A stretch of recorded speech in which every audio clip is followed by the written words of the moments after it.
আজকে আমাকে এইভাবে ফিরে আসতে হবে আমি কখনো ভাবতে পারিনি। তো তোমরা সবাই কেমন আছো? আশা করি তোমরা ভীষণ ভালো আছো। ভিডিওটি এখান থেকে স্টার্ট করা যাক। এটা আমার দোকান।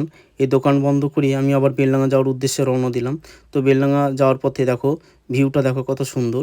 এটা একটা মোবাইলের শপ। মোবাইলের শপে এসেই একটা ক্যামেরা প্রোটেক্টর নিবো বলে কিন্তু ওটা পাওয়া গেল না। তো ওখান থেকে এসে আমাদের কসমেটিক দোকানে ঢুকলাম কিছু কসমেটিকের কালেকশন নিতে। কসমেটিকের কালেকশন নেওয়ার পরে কিন্তু আরেকটা দোকানে ঢুকেছি। ওখানেও কিন্তু জিনিসটা পাওয়া যায়নি। মানে প্রফেশনাল যেটা হয় সেটা পাওয়া যায়নি। নরমাল ছিল। বাট আমি নরমাল নিবো না। এত দামি জিনিসে কেন নরমাল নেবো, তাই না? তো ওখান থেকে বেরিয়ে এসেই আমি আবার রাখির দোকানে এলাম। কিছু রাখির নতুন কালেকশন নিতে। তো ওখান থেকে বেরিয়ে পড়লাম। আমার দোকানের উদ্দেশ্যে রওনা দিলাম।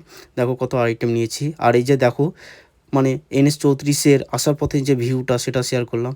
আর এই যে আমার ব্ল্যাক বয় এত আইটেম নিয়ে এসছে কি বলবো। তো ফার্স্টে দোকান খুলে একটা কাস্টমারকে পেএসসি ক্রিম বিক্রি করলাম। তারপর একটা কাস্টমারকে সীসা তেল বিক্রি করলাম। তোমরা কমেন্টে জানিও সীসা তেলের কী কাজ। তারপর একটা মুখ ফর্সা ক্রিম বিক্রি করলাম একটা কাস্টমারকে। ওটা বিক্রি করার পরে লাস্ট একটা স্মার্ট ঘড়ি বিক্রি করলাম। তারপরে কাস্টমারকে মাল দেওয়ার পরে আমি একটা পার্লেজি বিস্কুট আর এক বোতল জল খেয়ে নিলাম। তো এরকম খাবার খেতে থাকি। আমার ভিডিওটি লাইক, কমেন্ট, শেয়ার এবং সাবস্ক্রাইব করে দিও বন্ধুরা। টাটা।